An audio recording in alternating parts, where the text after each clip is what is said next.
So, the very first thing you need to realize about computers is that they are essentially light bulbs. They really run on electrical current. They truly only understand if the current is on or the current is off. This is what's known as binary language, or machine, when I can spell, machine language. Okay? What does that look like? Well, has anyone ever here seen The Matrix? It doesn't literally glisten down from, cascading from the top to the bottom, but let's just see machine language here.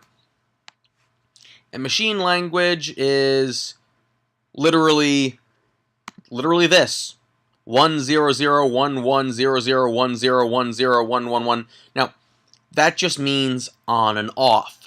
Either the connection is on or the connection is off.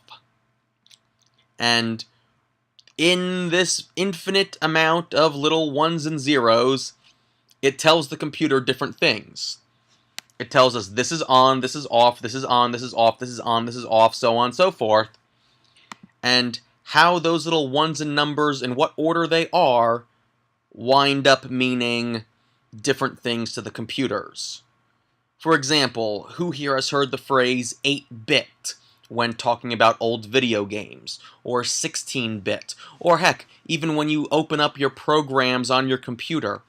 Do you see where it says the 32-bit version, or the 64-bit version? That just means how many different ones and zeros it has next to it. 1 and 0, on or off, true or false. That's really the only thing the computer understands. It's how we translate those on and offs that dictate the next step. So, going back to our little 8-bit system here, you have 256 possible combinations because, 00000000 is different from 00000001, which is different from 00000010, so on and so forth. You have all those different numbers that can mean different things. We could have 00000011. You see how you can have all these different results. There were 256 possible combinations.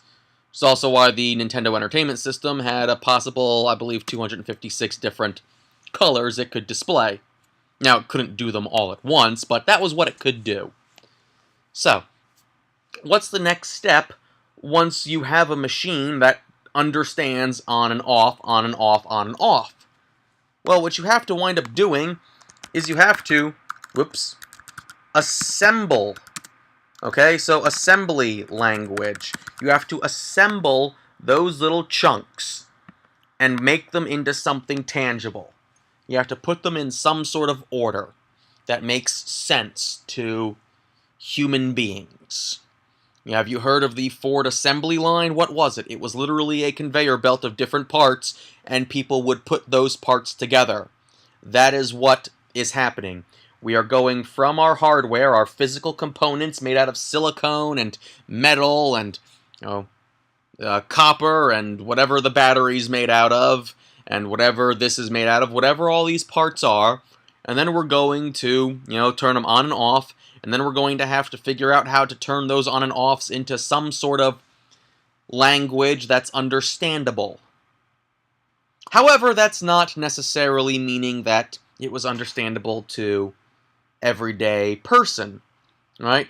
So, people that built the machines understood assembly languages, but the people that, didn't, the average consumer couldn't understand it. So, what happened? Well, we got to make something that's a little bit closer to our language.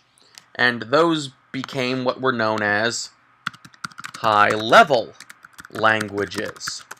So, let me show an example of both here. Let me go and show... Oh, here we go. Here's actually a thing. So here's ourselves an assembly language. LWSTO, 0, LWSTL, 4, SW STL, comma, SW, STO, 0. Like, okay, it's clearly something different from 00001001, but it's still not making too much sense. But then we have, temp. Okay, temp. Temp is obviously some sort of shortened word. Maybe it's temperature. Maybe it's temperament. I don't know. But V. What's V stand for? V. Velocity. K. Kilometers. K plus 1. I understand that I'm doing a plus 1 to something here. So we're doing some sort of math equation. We are now getting closer and closer to a human language as we keep going up. From these ones and zeros to this, to something more akin to a human language. But obviously it's not the end-all be-all of what we interact with. Now in programming, chances are 9 times out of 10 you're working with a high-level language. There's multiple types of high-level languages. There's C, there's Java, there's, all sorts of different types. There's not one high-level language. There's HTML, so on and so forth. But chances are when you're coding, you're working in this level right here. Very few people actually code in assembly nowadays, but if you do, congratulations, you have a really good skill set and you're very valuable. But even then still, okay, so computers, once they finally start hitting shelves, you could go into a terminal. You could go into a terminal, and you could literally type in line-by-line command programming. Of course, I'm typing in complete gibberish here, and of course it says command not found, command not found, command not found, command not found, and it stopped itself. So, obviously, you could, in fact, line-by-line command coding. However, someone else decided at some point, and this is, I believe, not IBM, the printer company. What was the printer company? I forget the printer company's name here, but basically, they made a visual representation of these programming languages. And that visual representation is what you work in every single day. You work in, one moment, the apps. Okay, you work in the applications. This program that I'm in right now, this Illustrator program, this is not physically, showing me the code. I could find the code, but what I'm working in is just a visual representation. It's easier for the humans to understand seeing this pyramid, seeing, this box that makes up my page, seeing this little button to close and this button to expand and this button to minimize. It's easier to see all this and know where I am than it is for someone to simply type in lines of code one at a time.